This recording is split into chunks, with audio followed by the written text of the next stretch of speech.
Let's begin. Cheers. Welcome.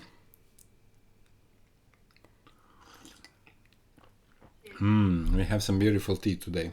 What is this one? Or Geisha tea. Geisha. Good. Okay.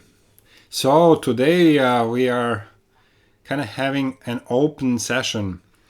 We were trying to see what we are going to have as a topic, and not a clear topic was coming. There was one idea, the other idea, third idea, and then we checked and we saw, but of course, today is Mayan Day Out of Time. So, day out of time means that we are literally in the middle, and there are many things happening, but not one takes precedence over the other one. Mm-hmm. It's sort of New Year's Eve, but according to the Mayan tradition, they have 13 months of 28 days, and the New Year starts tomorrow. So today is not the old year and not the new year. It's out of time, which means that everything is possible. And the characteristics of this day is really, if deep insights need to be seen, well, this is the moment to tune in. Some next direction to be looked for. Hi, Amber. Hi, Amber. That is also today. Putting out intentions for the guys who are on Make-A-Wish course. Well, today would be a good day to see, but we're not quite ready yet. But today is a perfect day to understand what it is that you really want. Because in this kind of notion out of time, all the influences that are usually holding us in the loop are less active. So we have more chance to actually tune in and to see who we really are. What do we really want? What are our dreams, goals, and just to deeply feel ourselves. And anything is possible. Yeah, Amber, you just logged in when we said that today is the Mayan Day Out of Time. So this is what we are describing. So we are literally in between of the movements, and it's the perfect time to reflect on what are our dreams, who we are, and what we want to see for the new year that starts according to Mayan calendar tomorrow. Okay. Yeah. So that's why we left it as wide open as possible. We have few ideas what's hanging in the air, and topics that are very relevant for the whole humanity at the moment. But most of all, we would like to hear, what's up for you? What's up in your lives? What's interesting? Big questions, big revelations. Anything we can elaborate on. Hi, ciao, Mila. Mila with beautiful ananas t-shirt. Pineapple. Yeah, so cool to have Mila with us. Mila is my niece, and Anna is my sister.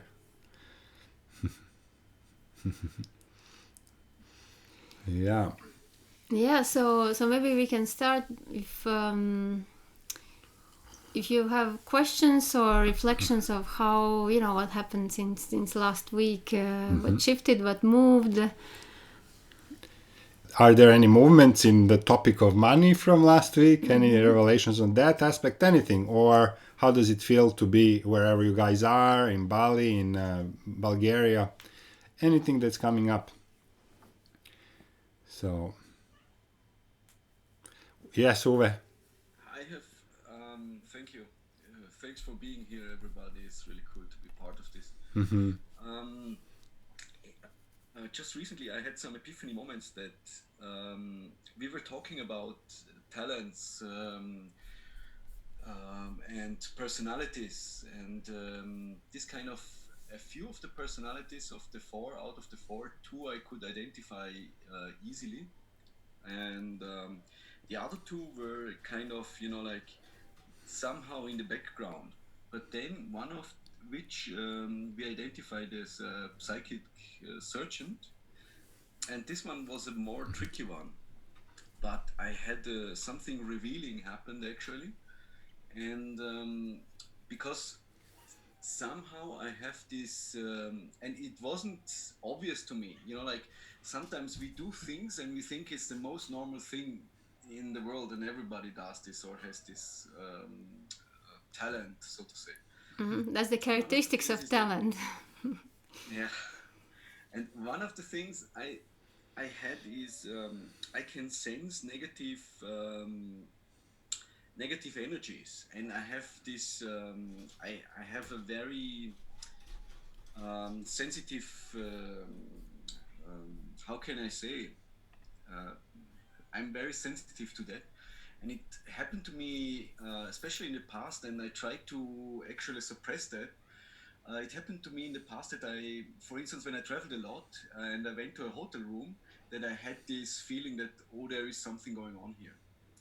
And since I'm able to sense this negativity, I tried to suppress it. I tried to, because it's not nice, of course, having this negative, let's say, spirits, like and being able to see them and being able to recognize them, and then get sucked into something I might to avoid, might want to avoid.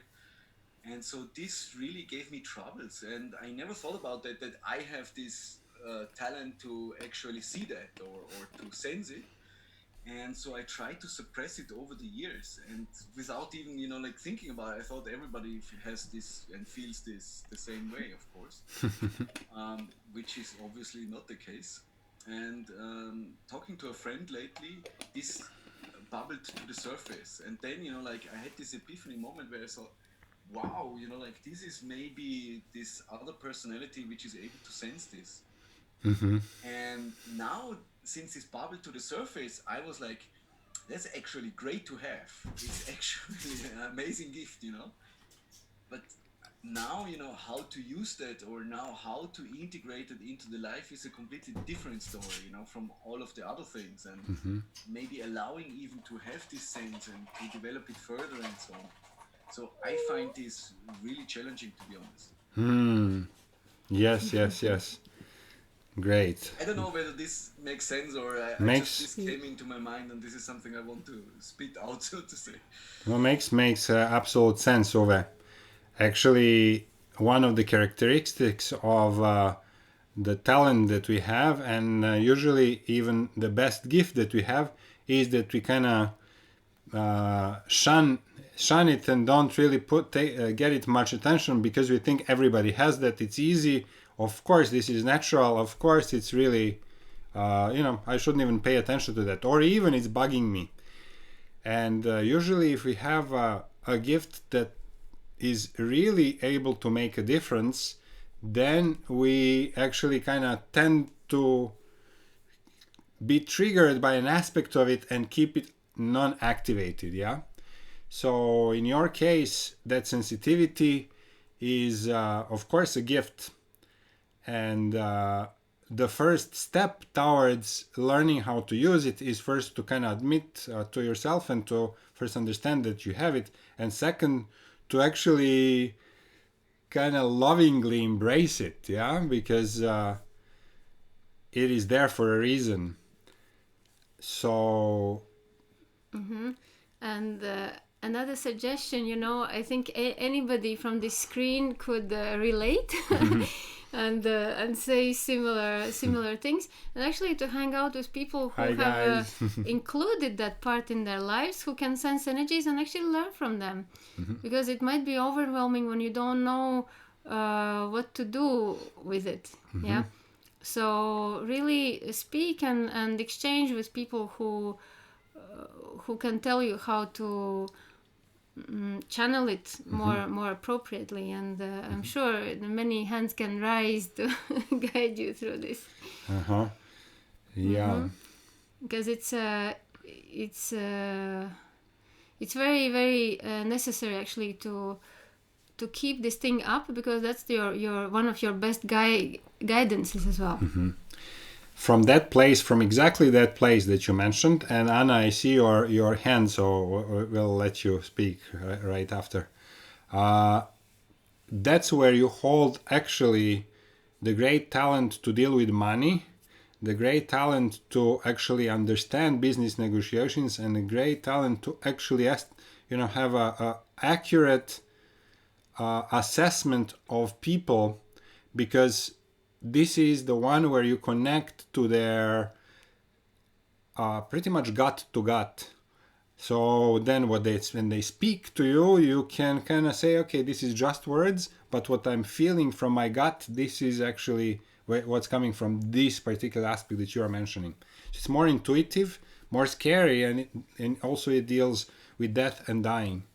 So it deals with these transformations and transmutations. So it is very, yeah, like it's like almost like surgery toolkit that you have in there. And from a practical point of view, I want to share a hack. How can you do, and it's for everyone, how can you do when you sense a negative presence, or the place you don't like and you have to stay in the hotel room, for example. So it's very easy. You actually create your space within a space. If you carry like 1, 2, or 3 objects with you, that is your little altar, your little portable altar.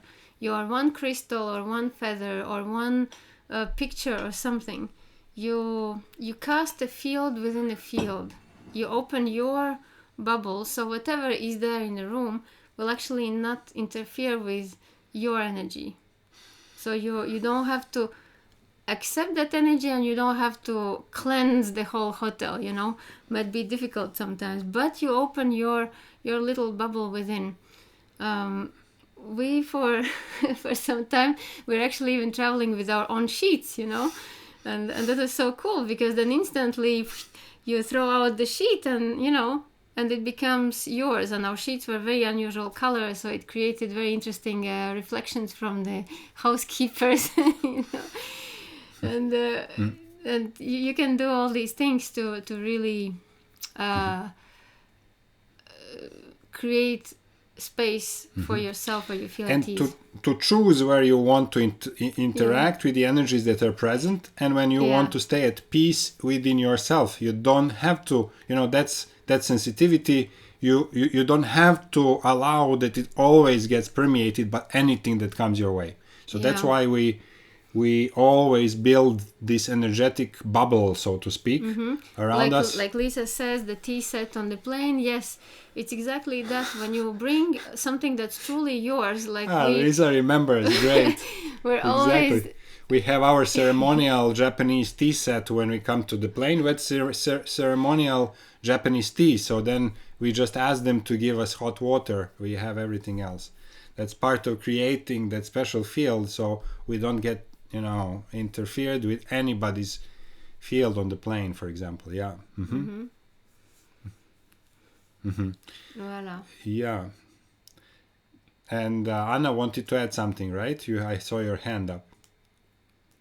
Yeah, I just wanted to say that I understand exactly what he's talking about, because I have the same feeling for for ages, but I mostly have it around some people, and it was also making me so nervous and asking myself what's wrong with me, because when I would approach some people, immediately my gut, my stomach would be tied in a knot, and my heart beating really fast, and before I could even think of anything, it was like emotional reaction, and then thinking, but what's going on?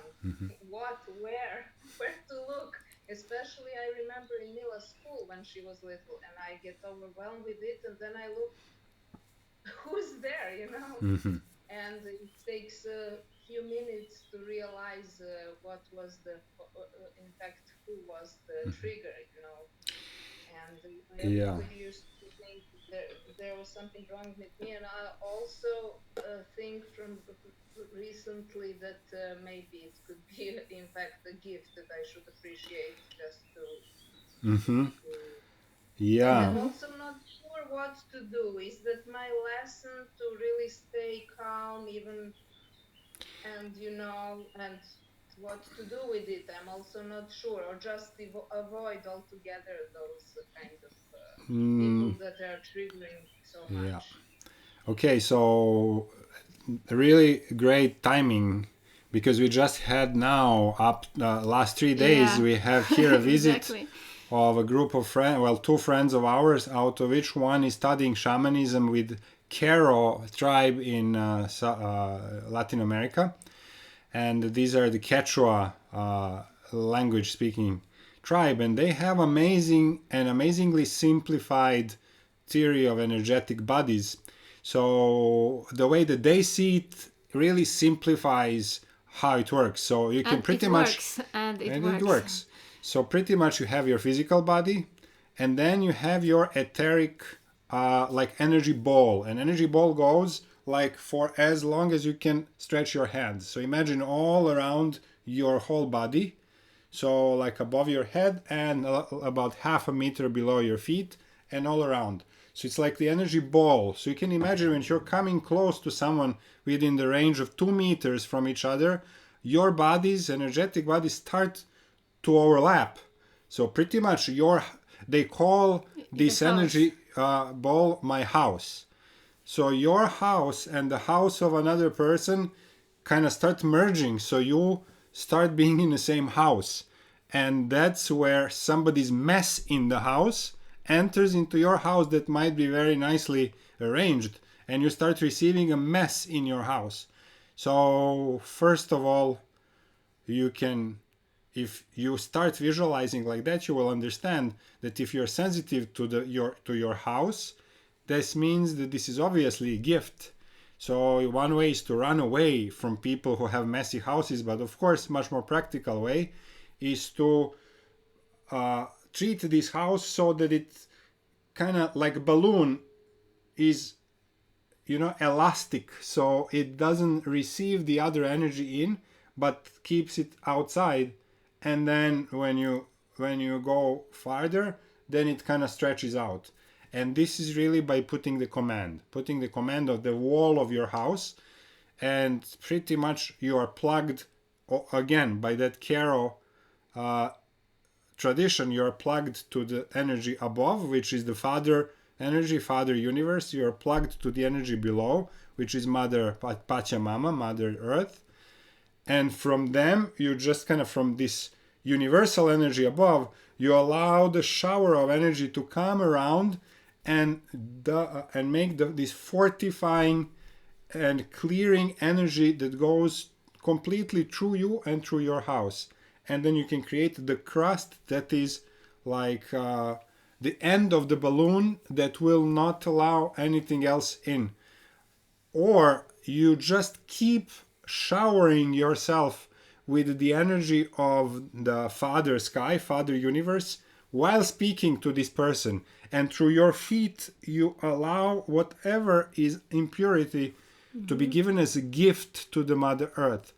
So imagine you're coming to the field of somebody like that, and you just allow huge, infinite source of energy from above to be cleansing your house and your body, which actually helps them and cleanses them as well. But why you're doing it is that you are giving this food to Mother Earth, and you are kind of overpowering this encounter by the infinite amount of energy that you have access to. You just have to remember to turn the shower on.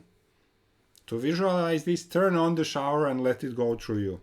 So it cleanses your field, it cleanses their corridor, at least the front of their house. And try this. It's super powerful, and in our experience, it works, and it simplifies a lot some of the other protocols that we've been using before. So the only thing is, usually when we encounter something negative, we tend to kind of cross everything we can cross, like arms and legs, and we churn up. So to do the shower, you need to have everything uncrossed, because there's no risk, the infinite power of the universe is just flushing everything through.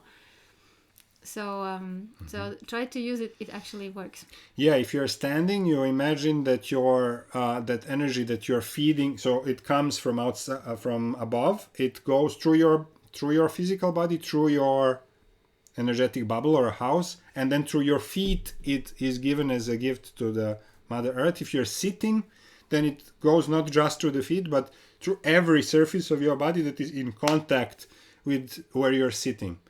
So it's feet, it's the like back of the legs and the buttocks and all these parts that are in the contact with the sitting surface. So try it. This for all of you. So for all of you who are very sensitive, this should really clear this energy. Elisa, can you explain the hollow bone? Yeah. Well, like you have just said, I really think it's just the intention, and like you're saying, you're allowing Father Sky energy to pass through. In doing so, you are putting yourself in a position of being hollow bone. Like Evia is saying, nothing crossed. Don't close off to it. Hollow bone yourself for it to pass through. And as biofield tuners, because we're deliberately engaging with negative energy in the field, you have to be really mindful that energy can potentially, if you're not just allowing it to pass through, will stick in you. So, that's it. And for me, because I am so sensory, I'll get that pain in my neck, I'll get that pain in my gut. Oh, you're 15 years and this. Oh my God, did you hit yourself on the head? I've got a throbbing headache here. I have to be in a hollow bone position, which is really exactly like Victor is saying. It's just really Father Sky washing through, Mother Earth taking all. Doesn't matter. Mother Earth doesn't care what the energy is. She's happy to receive it all. Exactly. Yeah. We had this, little reflection. So how is it that we are resistant to kind of throw all our negativity in the earth? But actually, it's a fertilizer. That's what the earth does. Well, don't forget what we put to the plants when we want plants to grow. We put the product of digestion of other animals, and this is actually food for plants. So. It is very yummy. That energy is very yummy to Earth. And not only the Earth, but there's a whole ecosystem of little beings that are, they're happy to receive any kind of energy from humans. So negativity is a very yummy food for... Negativity is for us. For them it's, thank you. Yes. Just what I needed for dinner. Yeah. And they're waiting for it and really appreciating to have some of it. Yeah. And don't forget that we have also the sun showers. Yeah, at any given moment, even in midnight, you can evoke the sun, and if something's unpleasant, give yourself a pure sunlight infusion. Yeah. And the physical shower, of course, after that washes off everything that might have attached. And actually, really, I'd like to know when you start using this in one of the next meetings. I would like to hear what your experiences are with this. It's super powerful technique.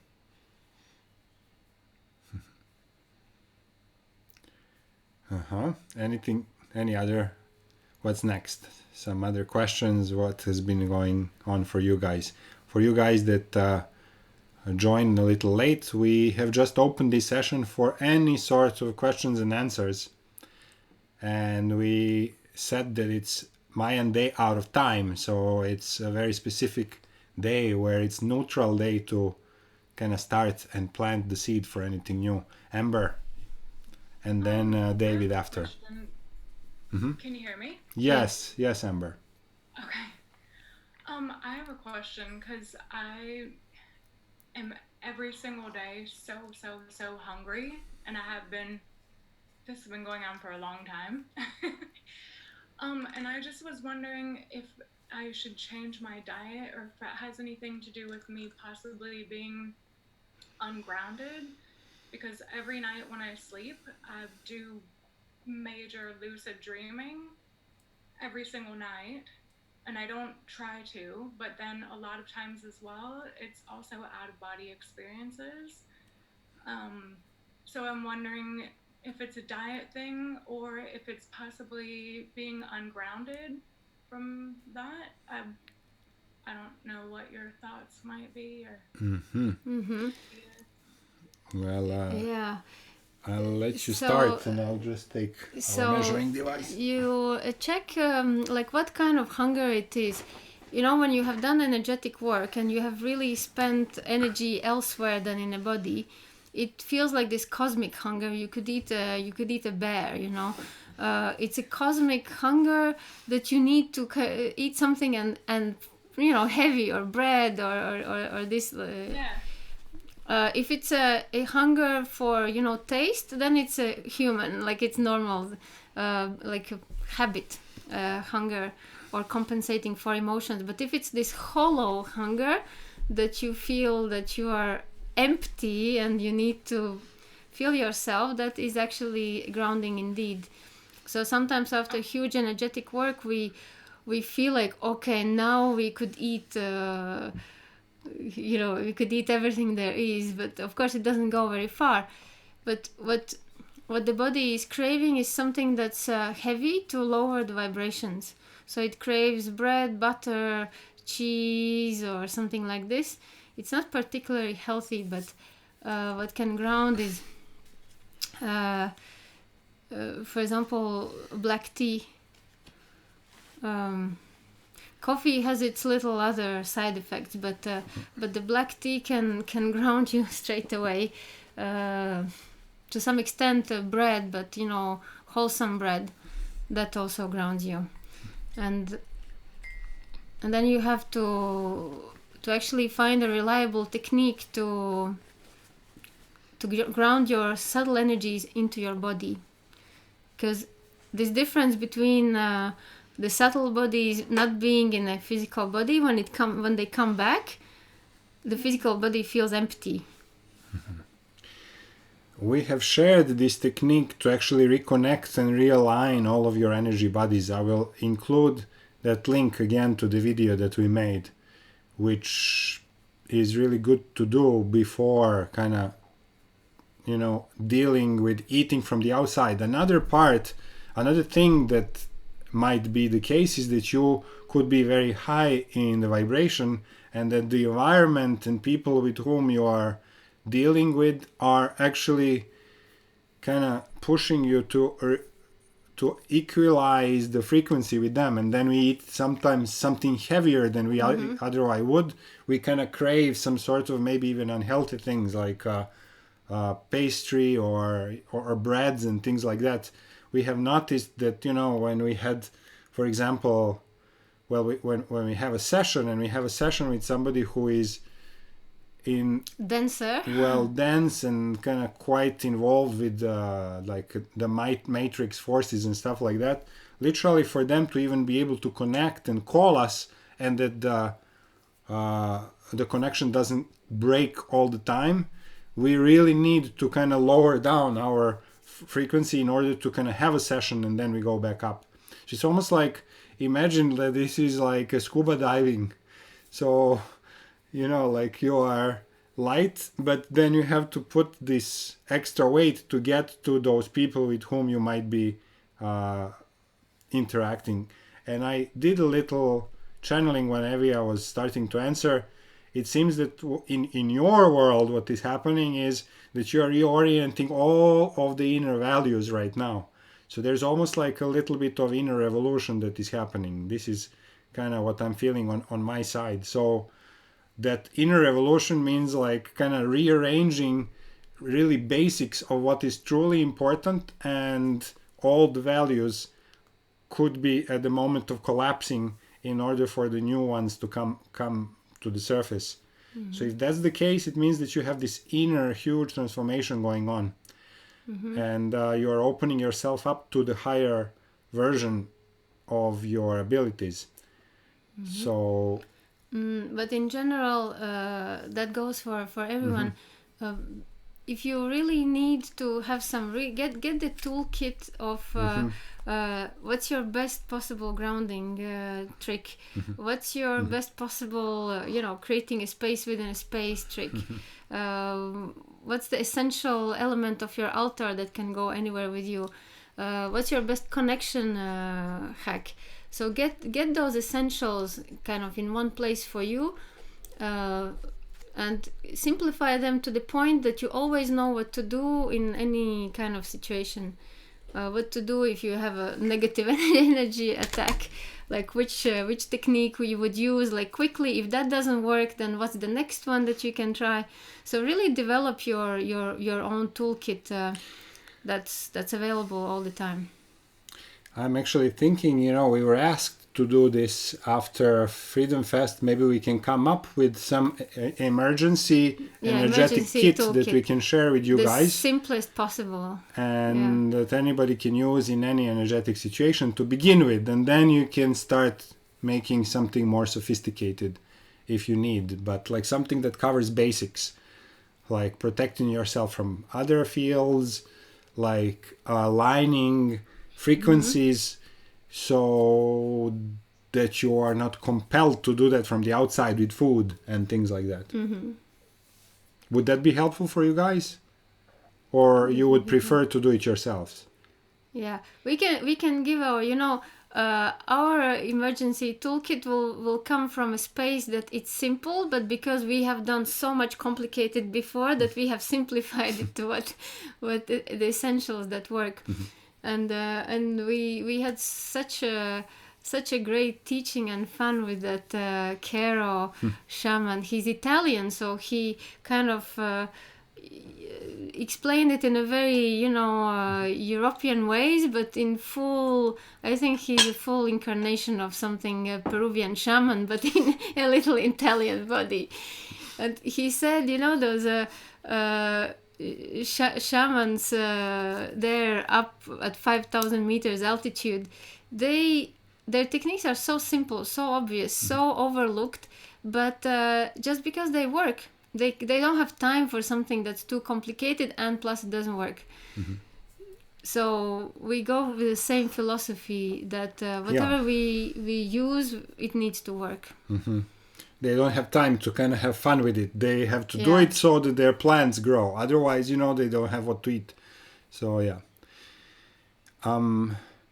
Okay, so we have few questions. Something coming from Ev. But, okay, so Lisa and David was, I think, first. So David, Lisa, then Ev. David, you there? Yeah, I mean, you talked about food, but my question was about, food basically. Like, I just want to share my experience briefly. It's been over the past 3 years, or let's say 5 years, I slowly became more and more vegetarian.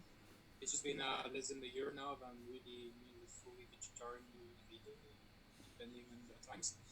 And how does it affect our energy? Because, I mean, my question is, how does it affect our energy? And my experience, especially now, funnily enough, yesterday I just watched Noah, the movie. And in the movie, I mean, I didn't expect that from a Hollywood movie. The main character, Noah, he seems like he doesn't eat meat at all. He's kind of respecting the earth so much. And in the movie, there's a scene like crazy where he's not a human in the movie. And when the humans share food, it's like all about meat, and like there's so much anger and furor. So my question, is just how does it affect our energy, and what is your experience with plant-based diet? And yeah, great. That's a good question. Do you want to talk about nervous gods? You take it, nervous gods. I can only say that there's one thing that we never put in the equation about being vegetarian or not. For example, we're both vegetarian, and since many years, I can eat meat if I have to, but I don't because I don't have to. So without being dogmatic in any ways, it's the constitution of what's your major energy according to, let's say, your task to perform on Earth. So those of us who are etheric galactic beings, they just can't, you know, we just can't eat meat because it's kind of heavy on every possible level. But people who are here to ground things and actually to allow frequencies to come through, and usually you see those are people who have body. Yeah. I mean, I don't even know what to do with meat because I don't barely even have a body to to ground. But those who are grounding agents here on earth, they do have a body, and that body needs, you know, appropriate all kind of elements, because eating meat is also about being in touch with all elements of life, of course choosing consciously and everything. So there's no against or for meat, but knowing that you exchange energy, of course, with everything you eat. Industrial meat is out of the question. horrendous. Like you know, genocide about any species is obviously, you know, like it's not going to be unnoticed by karma of the whole species of humanity. But eating meat in the way that the energy has been, well, there is a specific way. Even when we make shamanic drum, we are asking the animal spirit and the spirit of the species to kind of give us an honor of using part of their material incarnation in order to do certain things. So with the shamanic drum, it is to perpetuate its soul in order to call in certain forces through the spirit of that animal. When we eat an animal, the equal permission must be asked and obtained. If you don't get the permission from the animal, you have no right to actually kill it and eat it. So, you know, there are specific ways to deal with this, and it's definitely not any sort of meat done by industrial genocide. It's a big question, actually, when we've observed the traditions worldwide of spiritual tribes and people and groups who eat or don't eat meat for various reasons. But actually what comes out is that those who eat consciously the meat, they actually take it as interaction with all kind of living beings, and they consciously understand that the animal going through our system will be sort of elevated in consciousness through the body. That's what Balinese do when they sacrifice, you know, chickens. I was completely horrified when I saw that they have to slaughter, you know, baby dogs and everything for the ceremonies, and I was so against it. But when they explain that actually, you know, who are we to say that, you know, it's horrible, because it might be really elevation for the soul of that being. So those are the traditions, and they have the reasons to do so. I think for you, it's important to understand, if you need more connection, you know, if you need to have more access to etheric realms, then better do the plant-based vegan diet. It really clears the mind and makes you lighter. If you need to ground huge frequencies and actually anchor energies into the earth, well, then include everything you can to actually stay on earth. Including learning how to talk to the animal spirit to obtain the permission to actually take their flesh as food. Because without that permission, you don't have the right to do it. So, I think next question was from Lisa. Lisa, do you still remember?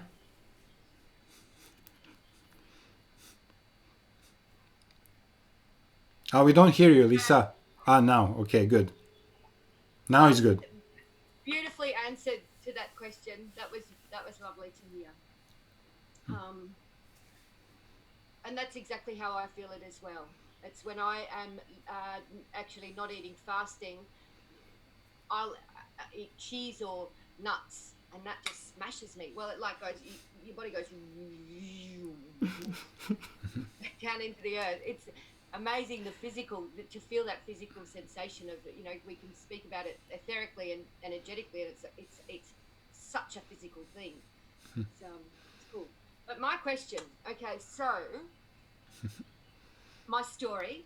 After our talk about money last week, I went out on Sunday and I said, I had to go to this place and to this place where they sell tools and all of that kind of thing, to ask about this tool for my van to get a little screw out. And I drove around the back of this place on my way out, and I saw this massive, like 5-meter crate made out of beautiful pine. And I went to one of the men in the shop and I said, "Oh, what's going on with the wood?" And he said, "No, we don't want to, take whatever you want." Oh my God. So I drove all the way back to the farm, got a saw, got the tools, went in and hacked it all apart, loaded it in my van and came home, and was, as you said once upon a time, Evia, Lisa, you get your beingness through doing this.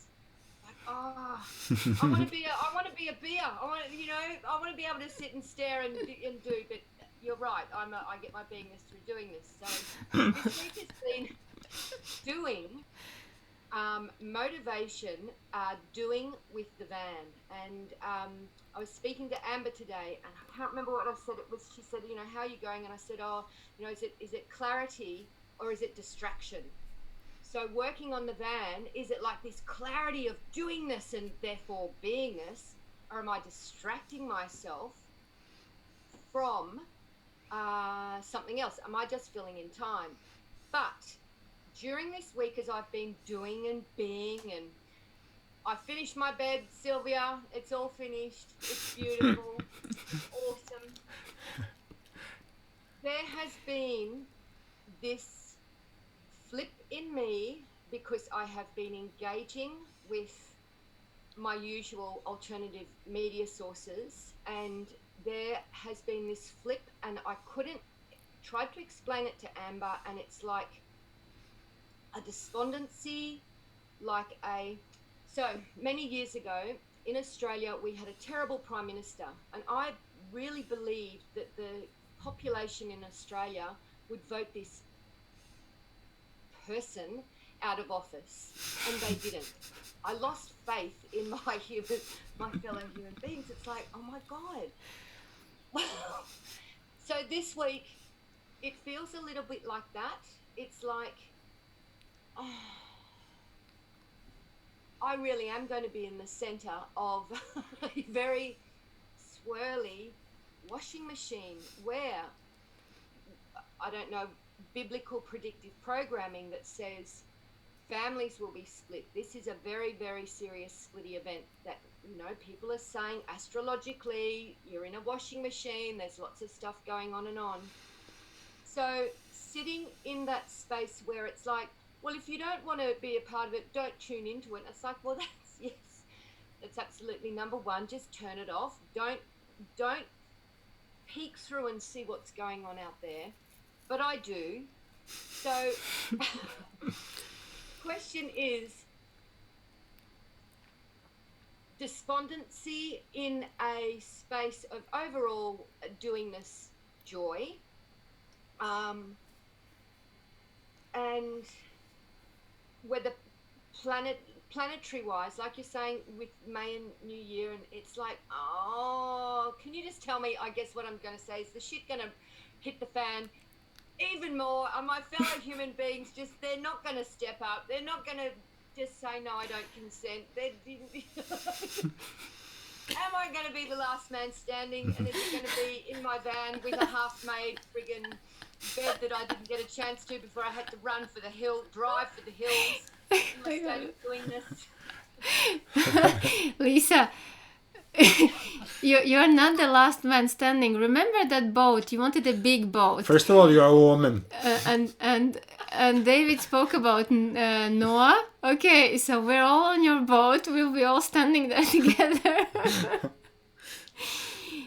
Don't give up, because really, beingness and doingness in these crazy times. I mean, we're completely going ballistic here in France with masks everywhere. And people are just like sheeped up. I can't believe what I'm seeing. I'm really rarely reacting, but now I'm saying, like, is this real? I have to blink my eyes to see, is this real? Is this actually happening? And you can go, we have gone for decades going, I can accept it. I accept that as that is par for the course for human beings. And I don't know if it's my arrogance that says, yeah, I expect that. I accept it and I expect it. But now it's just, oh Yeah. my God, what am I seeing? I thought I was okay with this and I'm actually not. Yes, exactly. So I had the same revelation. High five. Me too. I thought I was ever accepting of all that is, even the stupidest of stupid human kind of behaviors. But what I'm seeing is just surreal. It's really surreal. And I think, I had exactly the same questioning. So are we going to, just watch it happen forever? And, like, it's unbelievable. But with the friends that just came over, and they're also very pacific, but firm and engaged in their convictions. And we thought, okay, so there's a limit. There's a limit till which you can include, allow, accept, surrender, and all that. And then it hits the moment where you stand up. Wherever you are, you stand up, and you don't allow it past that line, because we're actually called to take position. However allowing, accepting, and including we might be, there's a moment that we have to take position and stand against the stupidity. It's just, otherwise it's gonna swallow us. So That's exactly what I've been asking friends all this week is exactly that, the line in the sand. Where's your line in the sand? You've got to please draw your line in the sand. And this is all to do, with friends that are going into, and they're, saying, Lisa, what should I do? People who are traveling and, God knows what is happening with people's bodies with this travel. And it's like, where is your line in the sand? How far, my beautiful friend, are you going to allow that tide to slowly suffocate you? yeah, so no, we definitely, there's without being radical in any ways, there is a moment where we have to draw that line, and we have to understand that if we just stand, we are gonna actually drown, in what's coming our way. And astrologically speaking, yes, well, it's not gonna get any clearer until end of November, because the way planets are positioned and squeezing, it's like you're squeezing a balloon full of water, and you don't know which direction it's gonna burst out and spill. You don't know. We will see what happens, but wise words of our friend, he says, however stupid human beings can be, nature will do its part. Nature will join in and shake us off, or blow us up, or something. At some point the planet will interfere, and that also is in all possible predictions and everywhere. So we just have to really find the core of our convictions in this moment, where we don't let it past that. And part of that journey is actually this big issue for the whole humanity, and this is facing the fear of death and transcending the fear of death, because this is how they got you. They got you by the fear of death. And if this is something that we are able to transcend, well, nothing really matters. What does it matter, how and when is going to happen, because we will kind of then come again as something else, depending on how joyfully we go through that experience. So have you guys seen the Doctor Strange movie? Yeah, you have? For those of you who have, so there's this big entity that wants to swallow everything and live forever.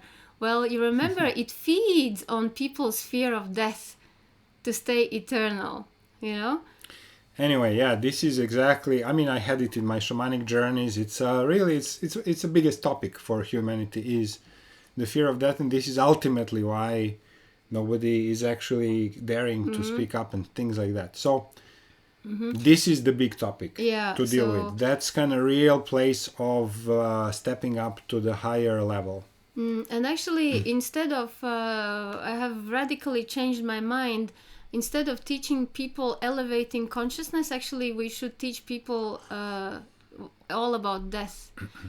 If we wouldn't be afraid of dying, nothing would have such a hold on everyone. Everybody would accept their sort in, peaceful humbleness. Yeah. So yeah, that's the next thing online. Let's teach all about death and dying at schools and public spaces. And David, we cannot shake anybody up. What we can do is, not even. So before the slogan was be what the change you want to be. It's not even that, it's lead the change that you want to see. It's like leading by your own example. That's all you can do, because you don't have to shake anybody up. You just have to be that, and to expect that through that field of a quantum field, that people who are around you will get that new frequency. Definitely, we can't shake anyone up. Yeah, so voila. And if there's absolutely no choice, Lisa, we count on you. And you're both. So we all clear the fear of that. We come and sail with Lisa. And Uwe will sail us. Uwe is a sailor. Uwe takes us to Australia, and then we jump on, or to New Zealand, and then we jump on. And then we sit in the middle of Atlantic and wait for everything to pass. And laughing at the whole game. Anne has a hand up. I don't know if I skipped some. Ev was maybe before. Ev, you wanted still to say something, or it's we lost the moment? No, actually, I'd love to ask a question. It's funny because at the moment you asked, I just shared something without having a question, and now a question grew. So I have a question around time. I would love to hear how you explain time and timelines. I find myself sometimes navigating through. I have flashes of future. I see things from past lives, and I wonder what's the difference between what we create and what we foresee. And how much free will. Great. So Ev, you should have been on our course. This is exactly what we are talking about. But it's very simple. We we'll can explain. draw it in Actually, 2 minutes. I prepared a little additional camera so that Evia can draw, and you can see. I don't know how big your screens are, but let's see if you can actually see this. You can see it, yeah? Everybody can see? Okay. So look, it's really simple. Here is you.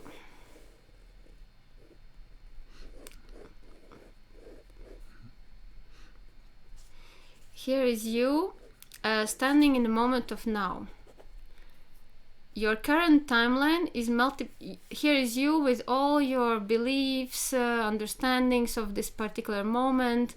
You are the sum of your experiences at this moment of now. You can't be anything else anywhere else but here with everything that you are made out of.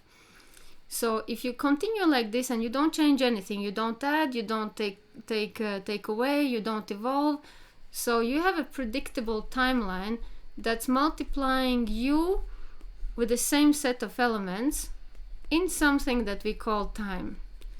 And if you don't change anything, here down the road you will be pretty much the same version of yourself if you haven't changed anything. So what you can foresee, and there are many, like trillions, I don't know what is the biggest number I can say, versions in the alternative space, super many versions of you that could be anything at all. Your future versions of you, pretty much like everything that can be possible. So you as a doctor, you as a mom, as a scientist, you as a climber of Mount Everest, any of those. But so there's one thing. When we're looking into the future, there are some of the possibilities that are more energized than others. You wouldn't see yourself as an ice skater, for example, because that is a possibility, but it's not energized enough to be close to be seen. But unless you start getting some ideas. what you can actually see is some of the most probable visions of yourself. So, for example, if you don't change anything at all, you will be very close. This is what you can foresee from now. If you're seeing in the future yourself, because there's no such thing as time, you will see how you could be if you just continue with your current frequency. So this is your current frequency going on and on and on. So that's one timeline. Yeah. If you change your frequency, let's say you add in more love, and you release more ego or attachments Or fear. Your frequency changes and you actually jump to another timeline, which then will attach to another version of yourself, which will be different. Then if you're calling in something, let's say you want to take your life in hands and you want to really create the life that you want, then you will consciously choose out of the sphere of all possibilities. You, for example, in a beautiful partnership, there's that version too. You're choosing this version, and if you manage to adjust your frequency to match that, this becomes another possibility. Yeah, so there's no, it's impossible. Whoever has ever been to a tarot reader or something that tells all about your life, what will happen, it will only happen if you stay the same.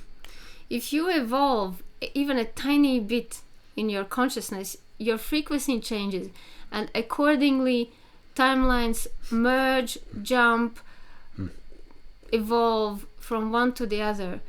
So there is one version of who you could ideally be, like the best possible you, according to the database of your astrology and, energies of the planets that are imprinted in the moment of birth.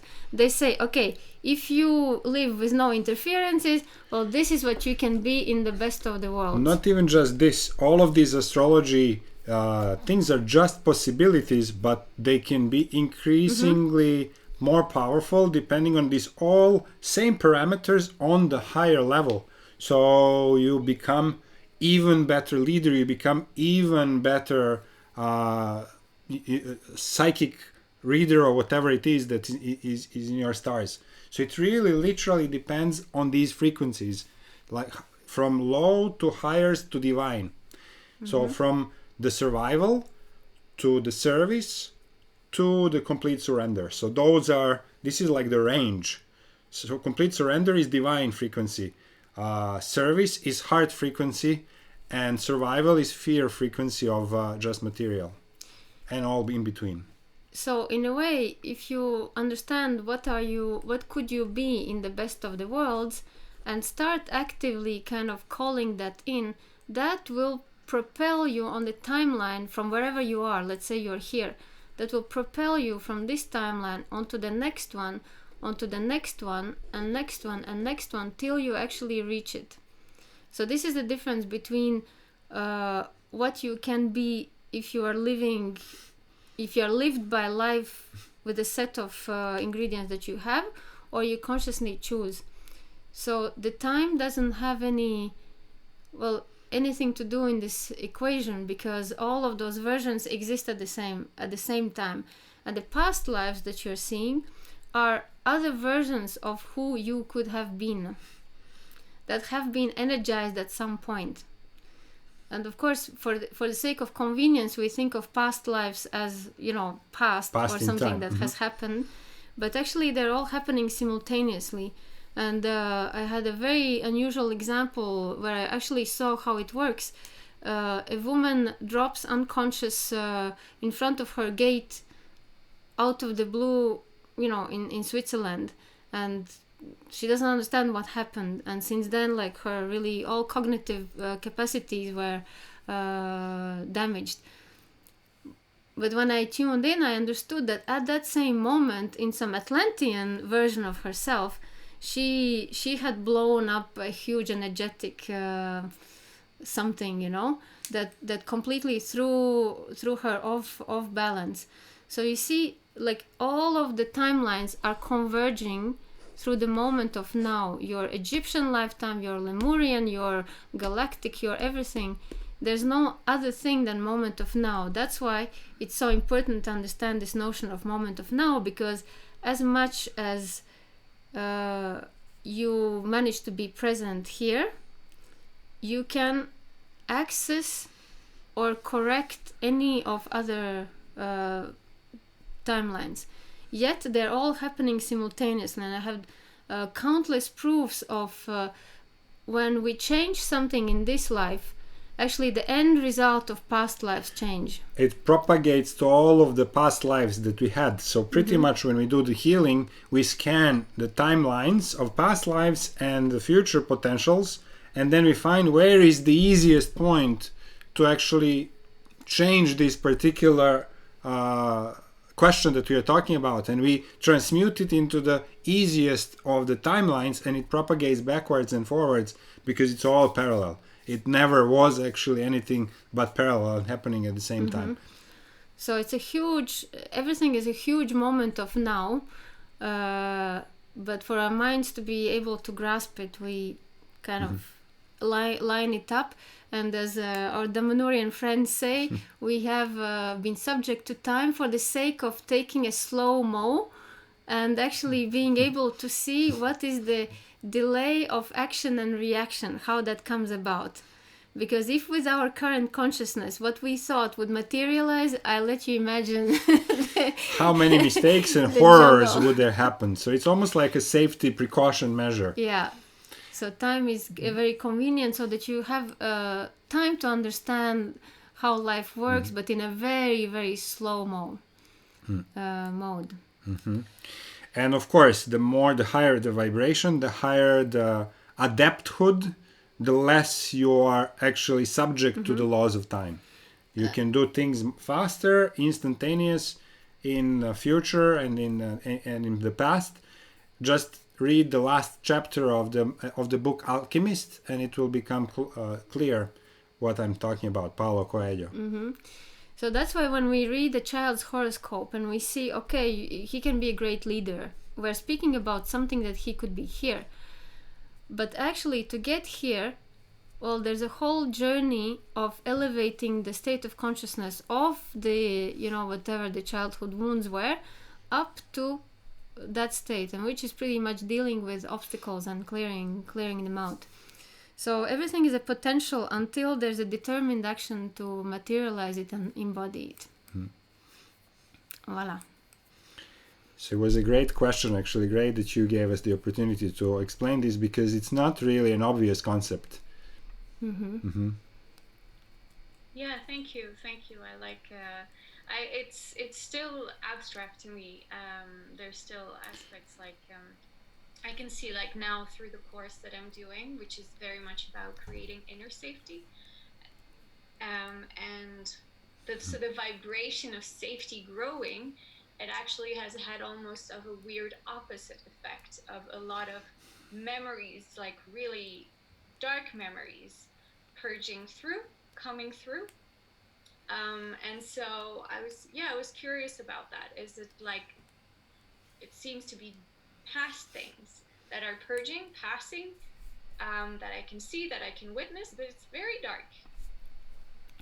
So how would you place that in all of the... Well, here in the moment of now, because let's say now you're the sum, like from the full spectrum of now, you are this, yeah, and this is all your consciousness in this one channel out of 360 channels. It's 1 degree. So you're here, and let's say if you are triggering something in this moment of now within your current consciousness, imagine what have you done in 360 other opportunities, and maybe you have perpetuated the situations of non-safety and accumulated the heaviness there. So because you're actually adding plus pulling it towards security. Well, there's a balancing that needs to happen. So you're taking all the minuses out of shape. They could have stayed there with no problem, you know. Your past lives could stay in peace with whatever wounding there was. But because you're creating a polarity by acting upon it and adding, you know, positive vibrations, well, they magnetize and pop out of where they belong in other space and time to make a balance, yeah. To interact with your current action. Mm-hmm. So, in a way, it's a good thing, but you know, you don't have time to clear out every single of your past lives. It's too slow to go one by one. So we usually choose to go through the moment of now. We choose to go to the beginning of everything, to really to Eve and Adam and Eve, like before the wounds. How appropriate, yeah. Before any wounds have happened, yeah. And we just fix it from there. Mm-hmm.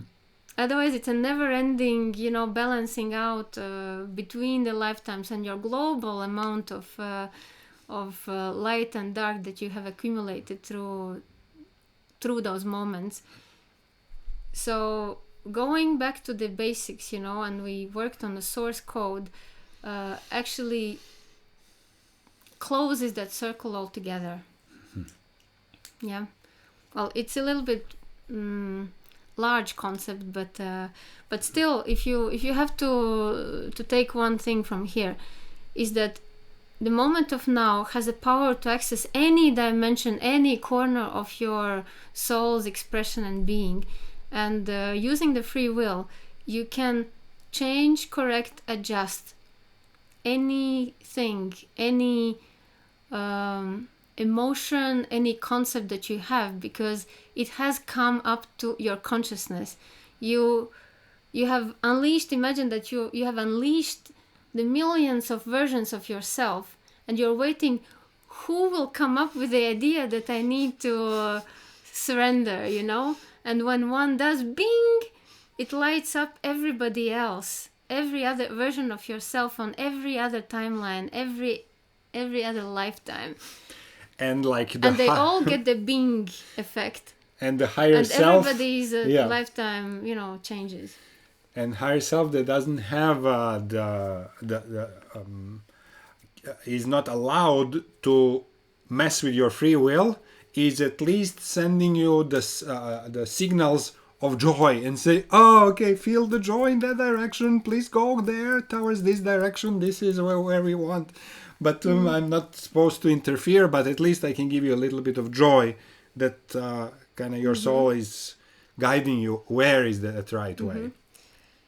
So in general, if you are lingering for too long in transmutations and these, you know, balancing out processes, it's that you are not at the core of it. If you are at the core of it, it's really quick. You shift it from one to the other to become completely neutral and completely out of any preference. Because when you're calling in safety, all possible unsafeties will come out to say, hi, what about us? We want to exist too. So you have to find the middle point in everything that you're calling in to see that you're not also attracting the opposite to be seen. Yeah.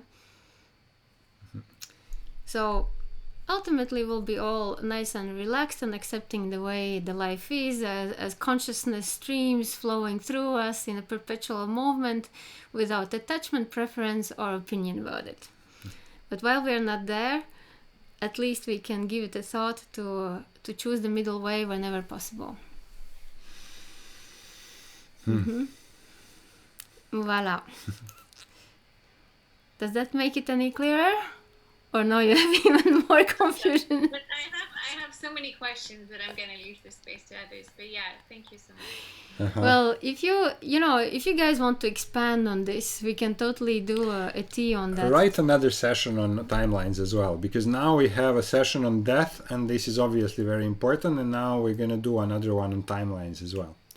Yeah, I would love to know, like, also when it comes to timelines, ours and someone else's. Like I have this ability to see a lot and to be shown like movies of like from other people, but then I would love to hear in which way is my perspective of my vision on it and influencing that as well. Yeah. Mm-hmm. Yeah, that's a great thing, because for everybody intuitive, we tend to follow our visions and kind of expect them a little bit to happen, but we have no idea, are they even on the timeline that we're talking about? They are in Or your they're current coming from- timeline, so maybe they're completely registering anything that is on some higher timeline, for example, or lower. Obviously you're not seeing probably something very low because you are much above that.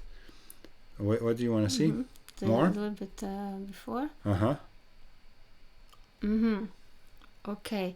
So then we have a question from Gail about the parenting. We'll answer that. Also Anne's hand. I don't know who came first. They kind of have to. Okay.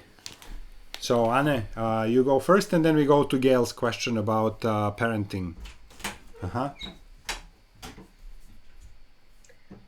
Okay, well, I don't know how to ask this, but it's kind of a mix with Lisa's and the gifts and whatever. So this month has been really, really heavy. It feels like all the kind of the dark things have kind of come to the surface. And for example, the forces behind the money, I can really feel it and so sensitive to that, which is related to our topic and stuff. And for me, it's I can feel it in my body, like I actually have physical symptoms and stuff. So I know that is my gift, but it really makes my life difficult also in the same time. So how to live with that, and how to know when it's the sabotage system or actually something is happening for our best. Good, like relationships ending, projects ending, they can be good or working for my good or not, because I have the mind who says, okay, you did something wrong and blah blah blah, and when that fits, it's like, all right, the doubt is there. So I hope it made sense what I was asking. Yeah, that's a great question. Let me make sure I understood. So the question is, when you have this, you're feeling these energies, including that you're feeling the energy of the money entity, and this is great. You'll be able to work with it. If you feel it, you will be able to actually direct it. But the question is, if I understand well, is how to know what you're feeling, if it's the one of those forces with which you want to work, or it is a dark side that is actually a saboteur, inner saboteur, right? How to make that distinction? That's the question, right? Yeah, that's part of the question, yes. Yeah, and how to work with these very sensitive bodily symptoms, because it really is tough sometimes, Well, this is great. Well, so we will certainly be developing this emergency energetic kit, and actually we can collaborate very closely to see how successfully it opens and closes your field, because you are now purified to the level where you feel them much more than you did before. And this is great, and we will work with that. And the system is what we explained in the simple system, is this Quechua system of actually allowing infinite source of energy that you are always connected to, and this is clean source of clean energy, to actually cleanse and nourish your entire system, physical and etheric, because they're not even different. The only difference is that this one we have the perception that we can touch it, but this is continuous vibration scale. Anyway, it is letting this infinite purifying energy purify everything that you need to purify that moment, and to completely connect to that nourishing energy of the source. And if you do this consciously, you can literally turn on and off all of the other less powerful influences that reach you. Because that energy of connecting to the divine shower is pure bliss, and nothing can pass it, because this is stronger than everything else. And even by doing just that, but what we will do is we will, I think, devise certain filters so that we can actually see what is it that you are feeling. Like sound filters, in order to see in which frequency you are feeling and what are they attached to. And we'll fine-tune that for you. Yeah, I would recommend for all you sensitive guys, I would recommend crystals, really, because crystals have capacity of holding a steady frequency.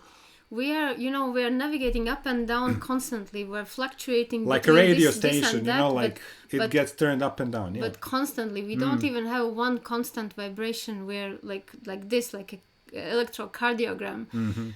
But crystals have, especially, clear quartzes can be programmed with anything, but other crystals have a specific frequency that, they've grown for thousands of years to hold that one particular combination of energy. So the crystals can hold it steady for you. So by knowing, which crystal and how, it actually does do part of the job, at least, if not all. Learning to incorporate something that has a steady energy, the code or sacred geometry, but not the traditional ones, but your own, and crystals, it will actually help to stabilize the field and take it a little bit off your shoulders to have to cleanse it all the time with intention. And especially for sensitive people, you guys need something else, to hug you.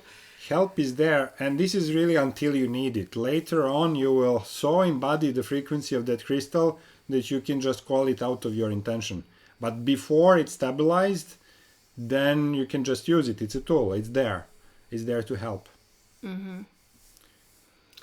So crystals is a super big topic, and of course topic of my heart. So I could speak for a week about it.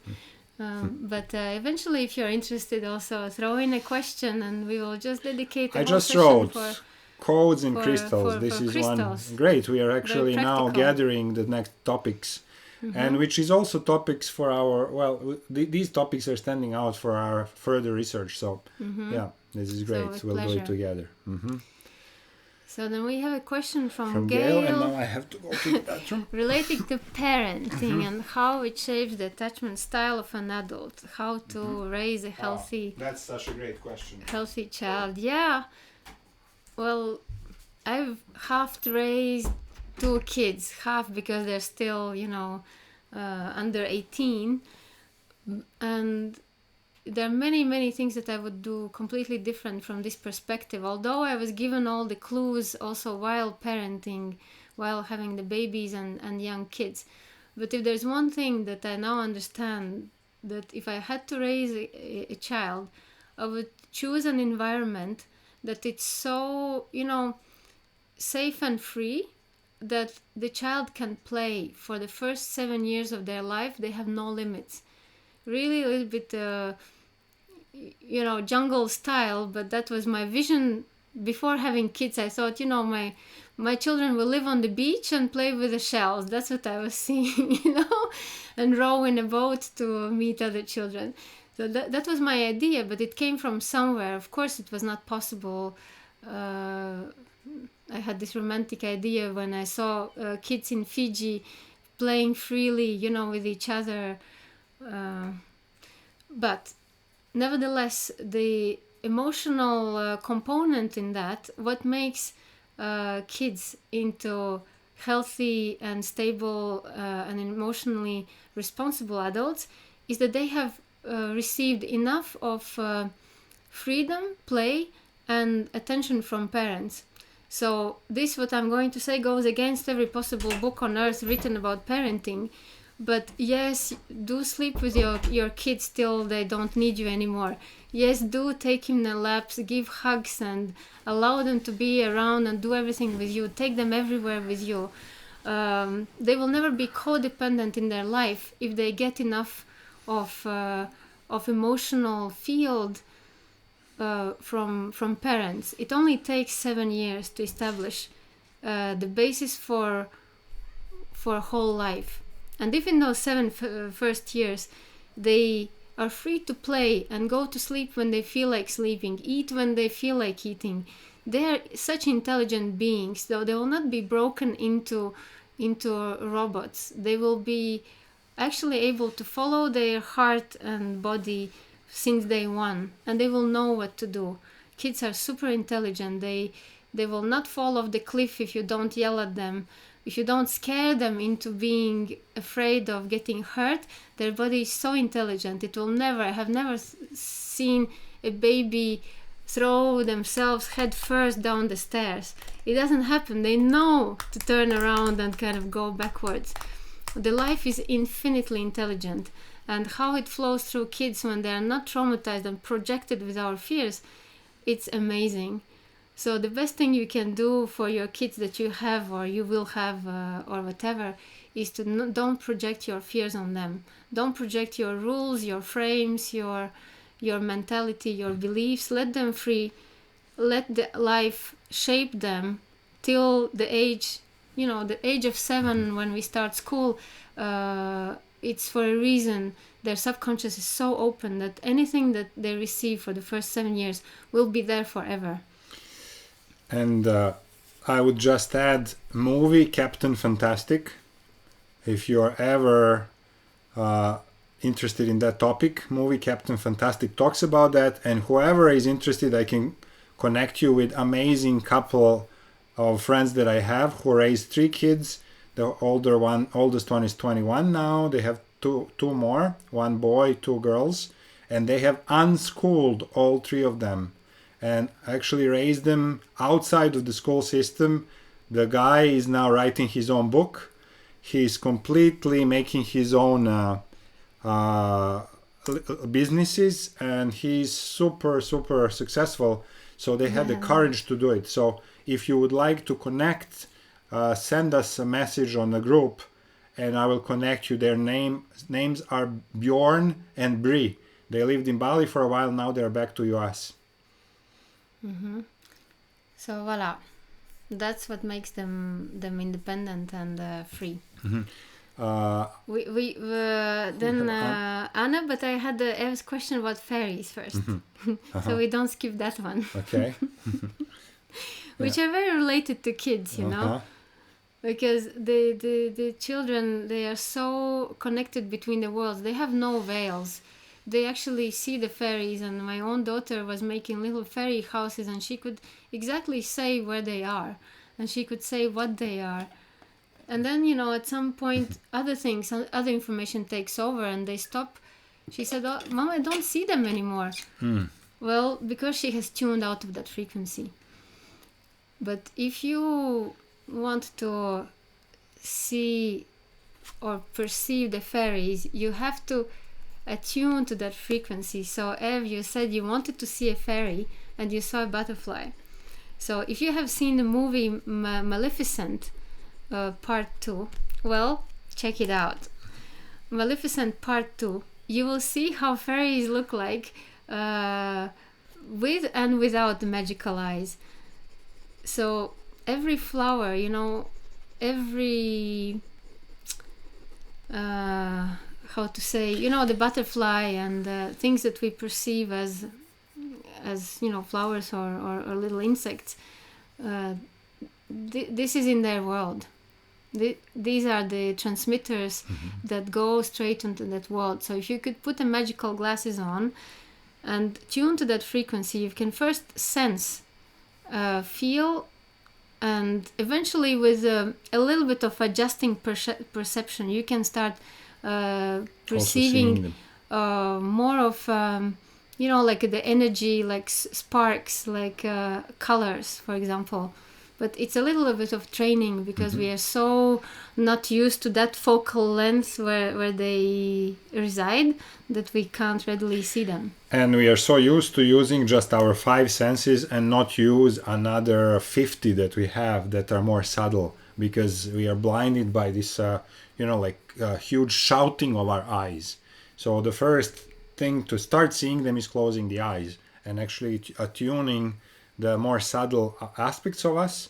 And then in shamanic world, We connect to them even around waterfalls and around rivers, around moving, living elements. And sunny spots, places with flowers. Groups of trees, especially the ones that are forming geometric patterns, maybe like a circle or triangle. Those are places of special energies where these beings gather and where we can meet them if we are humble enough, and actually if we present ourselves and call them in to interact with us, because this is what all they want is to be asked, and then they will jump into interaction. And they love to interact. We have Zana here, who is our contact with fairies. So we're cultivating a little corner in the garden for fairies. So Zana is putting a green incense in a particular corner that fairies indicated as their preferred, spot to exchange. And sometimes if Zana forgets the fairies or incense, she gets dragged into kind of weird state where she feels tired and unfocused. So then the remedy is to go and perform a little dance or have a little interaction, a little laugh with fairies, because we have little mushroom circles actually right in the middle of the grass, and when we are in those circles, amazing exchanges and laughter and things happen. So we do include them in a little bit of our daily activities. And they love to, if you leave jingles, a little toys to them, like a jingles, little mirrors, something that spins, spinning on wind, like any action, conscious action of connecting to them. They're, grateful and loving to do it, because, what's worse than not being seen, for us and as well for them. So seeing them and just expressing the desire to communicate will open them up more and more. Yeah. So do have a little fairy corner somewhere and put something shining and moving, spinning. Put some little food. They really love it. And Hannah is just asking, I know it's a little out of the order, but connecting to this, how about seeing the unicorns? Well, do you want to take that? Well, unicorns is a little bit, it's from the same page, but a different frequency, because they're mythical beings. So you wouldn't see probably unicorns the same way as fairies. They are not nature spirits. There was this movie with Tom Cruise when he was very, very young about the prince and fairies and unicorns. I forgot the name, but it was so cute.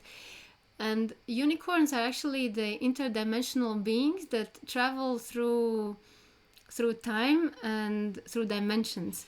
They're messengers, and they can take you to places. So that's how they're coming. They're linked maybe for you to inspiration, or going places that you can't reach. They take you to the magical realms. So a little bit in a different way than fairies do. Fairies exist very close to our plane, so we could almost see them if we adjusted perception. Unicorns have to be called in, and they appear to take you on a magical journey. Lord of the Rings is a good movie to actually look at the whole ecosystem of beings that are not perceived by ordinary senses. So and just one thing about the fairies again. So I've been kind of talking about the little winged fairies that fly and are very cute, and then I see ferns. Yes, ferns. So there are other kind of fairies that are a little bit, little less pretty, that live under the rocks in the darker corners of the forest, under the ferns. They're, I would say, a little grumpier, but we can't measure it on a scale of our how we feel about them. Yeah, some are attuned more to frequency of humans, others are attuned more to the frequency that is not as friendly for humans. For example, like mushroom beings and stuff like that. So those fern spirits are closer to mushroom spirits. Yeah. And they thrive in locations that are less pleasant for humans, so that they have different type of frequency than what's good for us. So it's interesting to interact with them as well. But they might, like what we had in Taiwan, they might ask for a little blood sacrifice from you, so you get cut yourself, and like you try not to allow like drop of the blood to go to them, because then some deeper bonds start getting. They are more territorial and more grumpy if you step into their place. Yeah. And okay, wow, this is and the And dragons is completely different topic, and actually Anna is working right now on creating a dragon for specific purpose as a power animal for a certain business institution. Dragons are completely different, very powerful category of spiritual entities that you can establish communication with. They have super huge power, and you can actually task them with certain tasks to do, because they are also going between the dimensions, and they're completely out of time, and they can perform well. There are really ways how to call them, and this is maybe a topic also. Yeah, in Bali you they have your own, and it will give you a name, and you can connect with it by name, and it will be coming to you if you decide to connect with one. Yeah, so we do have, like, I have my own dragon, and it came in a particular way, and as well. And we have our two dragons actually in our room ways all the to time. Connect people to their dragons. It's it's amazing experience, because they're not little cuties. Yeah, they are like maybe 20 meters long, and they can shrink for the sake of convenience, but that energy is powerful, and for us it's represented with a scarf, and waving the scarf in a particular way actually calls them in, and they perform energetic task like cleansing the thing at once, and they're really, really powerful. So to clarify, with the physical butterfly, have the fairy essence. So the physical butterfly could be sent to you to say, we saw you, we heard you. It's as close as they can get to show themselves to you. Yeah. Another one would be. It's a messenger of the fairies, I would say. Another one would be that. What is the flower that you blow and it flies? Yeah, the dandelion. Yeah, that's another way how they can send the message to you. So we also have established messages from those worlds, that whenever it's really important, we always have this one big, like avatar tree looking seed, like one of like, but overgrown, like the dandelion should be like this to have that kind of seed. Yeah. So flying and landing very specifically. This is how they tell. Anna, yes. Thank you. Hi. It's nice now to ask my question, because it's also a bit connected to what you just said about the seed from Avatar. I mean, not only that, but what happens to me, like since a year, like year and a half, when very often, and it's really very often now, when I wake up from a dream, or like even if it's morning, I very often see something like an object, or I will see even like a full person in my room. Or like recently I would see like two kids playing. One time I saw this avatar seed. It was amazing, because I was basically lying like totally awake, and it came to me, and it just stood like floating above my head, and I did like that with my hands, so my hands like moved through it, right? But it was so real, like as real as I see my glass. It's just I cannot touch it. So that's my question. Like, what is it? Like, what am I tuning into? In India, for example, I saw a man standing next to not my bed, the other bed, and I could totally describe him. And I even closed my eyes a few times. He was still there. He only disappeared after like a few minutes. So it's very interesting. Yeah. Well, it's interesting to know that we have these worlds are completely overlapping with our world, and it's actually in a way good that we have our five senses, because they're filters. Because if you saw everything that happens, we would completely not be able to process it, and we would go mad, because so much stuff is happening at the same time. And there is a frequency of the astral world, there is a frequency of this world, there is a frequency of these beings that we are saying. There is completely the frequency of dead souls that have not yet been left the area of Earth to kind of go to the next level of existence. So there's all these happening at the same time. So the astral planes are very close to our physical plane, and there's a really thin veil separating us from the astral plane. So what you're seeing is just your perception is really fine-tuned and open, and so that you can see what's the next thing beyond the veil. So what's interesting that everybody else from those astral planes can see us. We're the only ones that cannot see them. But luckily, because it would be super scary. Like kids get very scared because kids see it from the beginning, and then they get persuaded that this doesn't exist. How many times the kids? But I've seen it. No, these things don't exist, and we kind of beat it out of them. Monsters in the cupboard exist. People standing in your room, they exist. We just need to understand that they don't share the physical space. They share the etheric space.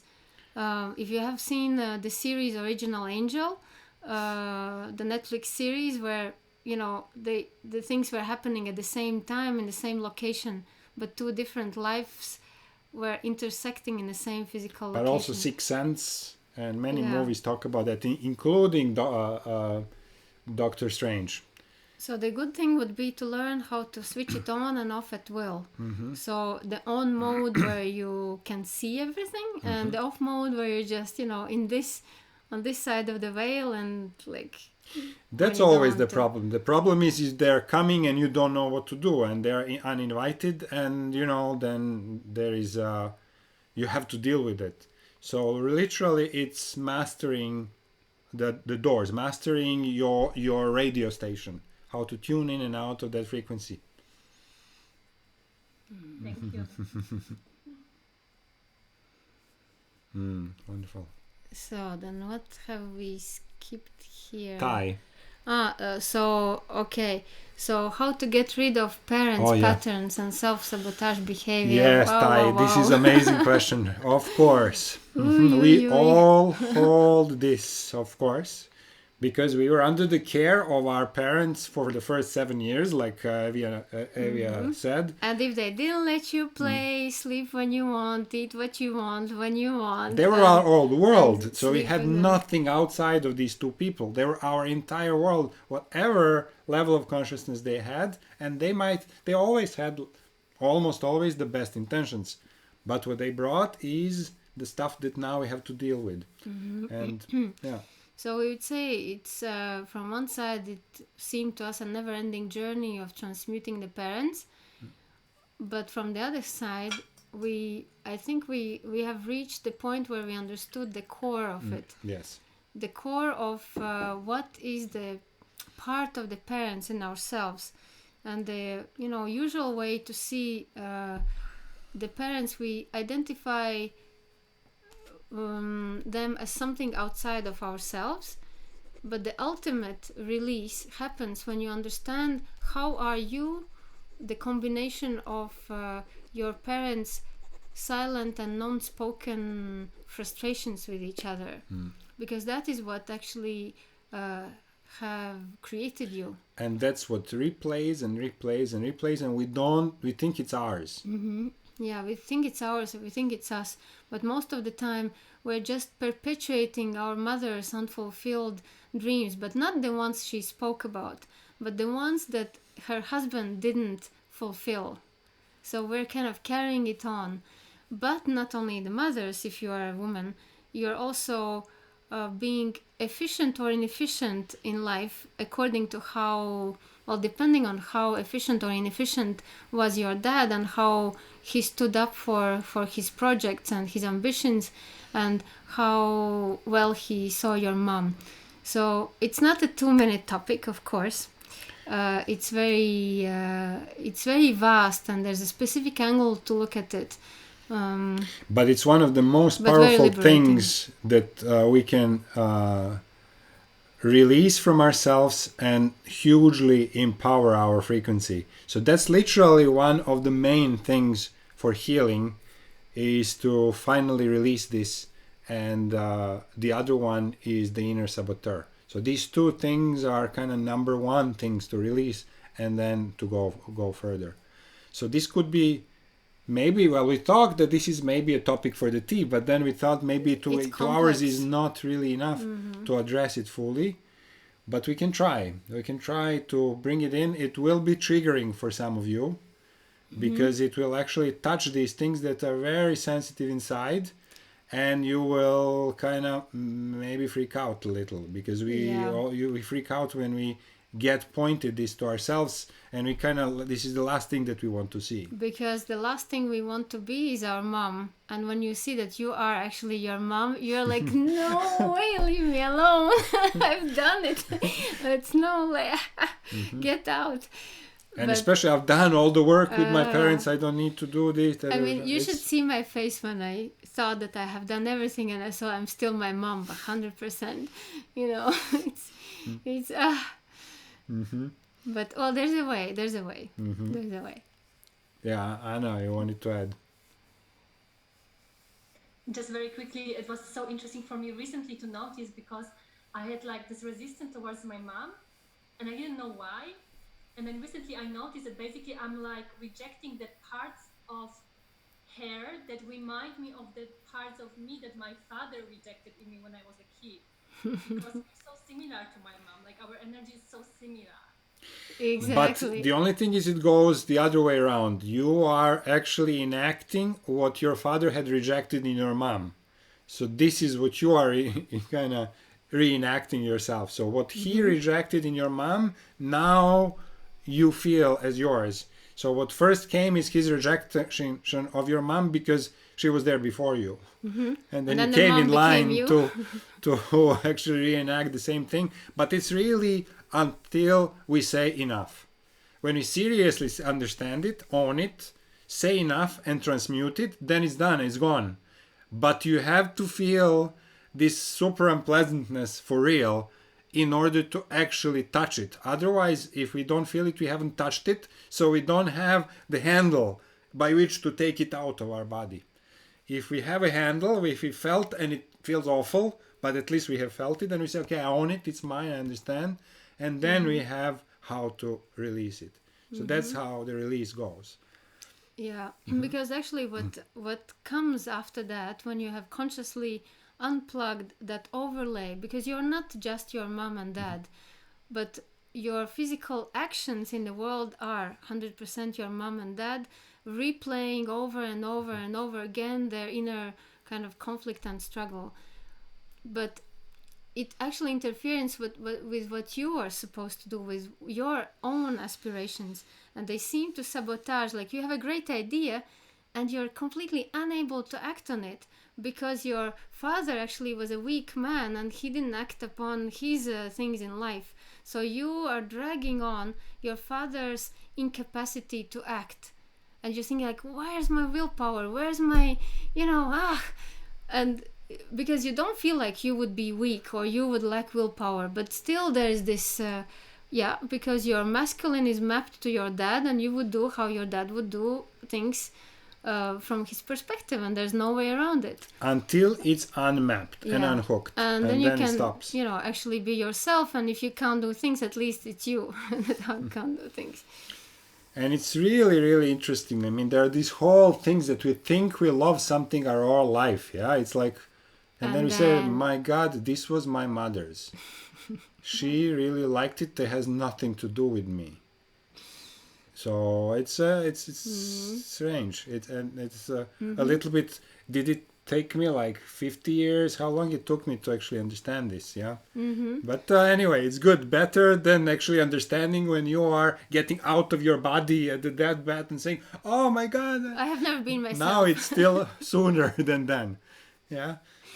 Yeah, so and it doesn't go as simple as, okay, my mom wanted to sail, so I feel attracted to sailing. It's much more complex than that. It's actually her non-realized potential, and there's a whole knowledge about what your mother's non-realized potential does to you in your life, how you are actually dragging it on your back, and you have to ground it. So it actually is really one of the most important things to understand thoroughly. So I think then this is one of our future topics. And then Hannah is asking, although privately, about the dark twin. And yes, we will get back to you with that code. And this is another topic. Parents and dark twin. These are like two basic things for clearing first. And then we can go to fine tuning everything else. But this is so strong that it's kind of like eclipsing everything else. So everything else is finer than this about parents and then this inner saboteur. So yeah, we'll get back, Hannah, with that to you. So Amber's question about numbers, when we all see those numbers 222, 1111, 1122, and actually that's a clear sign that you are in tune with, you're in tune, you're in flow. You can try to interpret the meaning of the numbers, but better, instead of Googling what 555 means, for someone else, establish your own dictionary of what it would mean. If you do that, you command, okay, when I see 11, 11, 11, that means it's time to, just throw out a little gratitude for being alive and being fully supported and nourished by the universe. If you want some answers, say, okay, attribute certain sequence of numbers to, for example, a warning. You say, universe, if I'm in trouble, if I'm going wrong direction, send me 333. Yeah? So you tell the universe what the numbers will be for you. Don't listen to, what other people have established, because it actually works for them. So make your own thing. This is the true with communicating with nature spirits, communicating with fairies. We actually establish a vocabulary of how they speak to us. For example, we can assign vocabulary of speaking to the birds and saying, okay, if 3 birds come to me and fly to the right, the universe, this is what it means to me. And if they go to the left, this is what it means to me. And they're like, oh, great, okay, finally we are establishing the language to speak. So literally you can start a little language of nature spirits books and start creating those vocabulary for you and telling it to the universe. And it's ever growing database. Yeah, for Eve, I would say, you could establish dictionary with the movies, because I see that you're very attuned to messages in the movies. So we totally use movies as a session where universe talks to us. Exactly. Whatever we pick, and we kind of command, okay, whatever we need to hear from the universe, let us pick the movie where that is actually said, because there are so many opportunities in the movie to hear things. So you command, okay, let this movie speak to me, and then pick something. And you'll see how that is actually kind of almost coming in titles. It's ridiculous. It's saying it out loud, It goes for the books as well. And it goes even as such trivial things as grabbing the random like ad newspaper or something and opening. So it really the universe wants to speak to us. So and it does. As much as you give that command and permission for it, it will. So yeah. And unlike cards or something that's very not straightforward and difficult to put in a context, when you command the universe to speak to you through billboards, it actually does, and like straightforward, not those are so funny. Not even in roundabouts, but like directly straightforward. What did we have recently when we landed somewhere? I think in Azores or something. Yeah, we landed in. We landed in Greece for a semi-spiritual journey. And right in the airport, like the only thing I could see between the luggage trolleys was super big bold letters, the work starts here. I mean, this is what we do as a habit. When we land somewhere, we're just allowing the universe to say what the journey is about. And those super big, giant letters, 20 meters long wall, the work starts here, actually was very, very okay, thank prophetic. you for reminding us. Yeah. And see what kind of... And and then suddenly you shift the focus, and we saw that almost everyone waiting for the luggage had the black and white patterns on themselves. Okay, so I Almost understood like what the work prison will be bars. about. You Yeah. know, the prison bars and crossed things.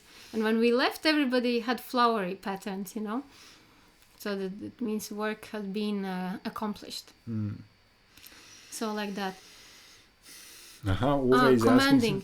asking. We're only saying commanding because it's an active action from you. Asking has somewhat of a more diluted feeling to Yeah. it. Yeah, you can ask the universe, but when you command, what we mean is not like you do like that. We don't point the finger to the universe. We actually specifically choose. And from our kind of focused intention, that's the action behind commanding.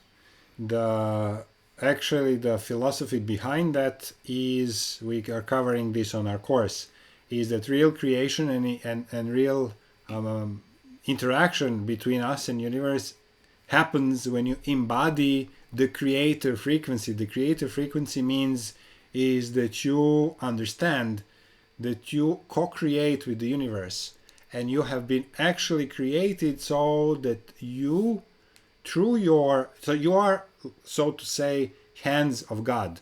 You are pencil of God. This is what Mother Teresa said. I am a pencil of God. So you are a physical aspect of non-physical force, and through you that force creates. So if that's what it is, well then you are partially creator yourself. So then you also can command forces to get summoned and do things through your own consciousness and willpower. But basically, as we live in a program, the whole thing is a program. So what do you do to computer? Do you ask computer to please, do things? You put in commands. So what's wrong with that? So if you ask computer to do something, well, watch out. But if you put in concrete commands, well, you get concrete results. So that's why the commanding part. Yeah. And you don't order the computer around, hopefully. You're just putting commands, which is a precise request for a precise result. Yeah. There is no like arrogance, emotional kind or of component to it. Some sort of pleasure of having power or something. As soon as you start feeling pleasure of power, then you are starting to open yourself for the lessons. So it's, okay, good. So we need some lessons solved there. So good. Wow, wonderful questions, guys. Did we leave out in anyone's questions? We were trying to follow the thread of questions, but if you have some last burning question or comment, so please speak out. We have few minutes left.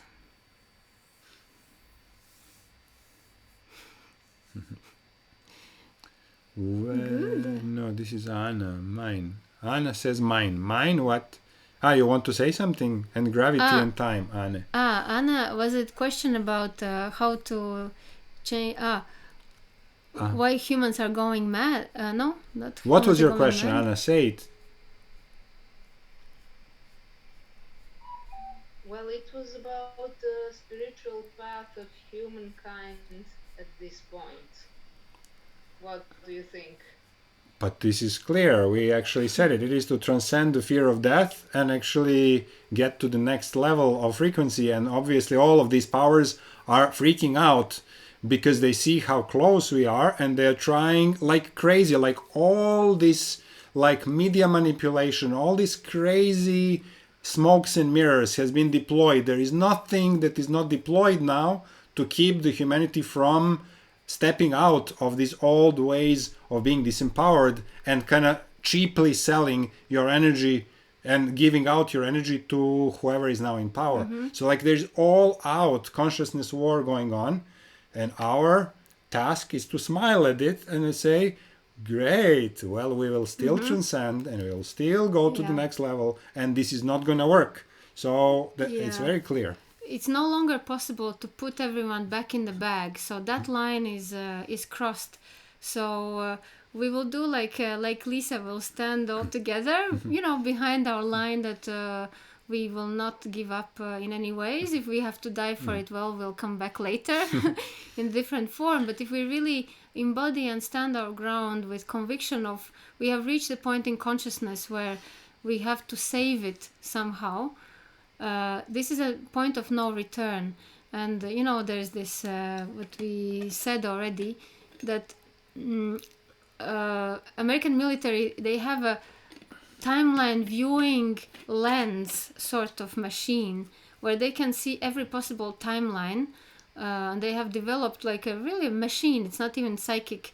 They can bend the time to see every timeline, and they have tried to project different timelines and seeing different outcomes. And in order to manipulate, of course. Yeah, and past 2012, actually, whatever the smokes and mirrors, whatever is the deployed techniques, it all ends up with humanity ascending to the next level of consciousness. There's no way they could find anything that would hit that global timeline out of existence. And this is why such freaking out, because this manipulation does not work anymore. Those computer simulations, artificial intelligence, stuff like that, all the same outcome. So they're powerless to actually empower any of those outcomes. So now they are actually frantically trying to a little bit prolong the lives of those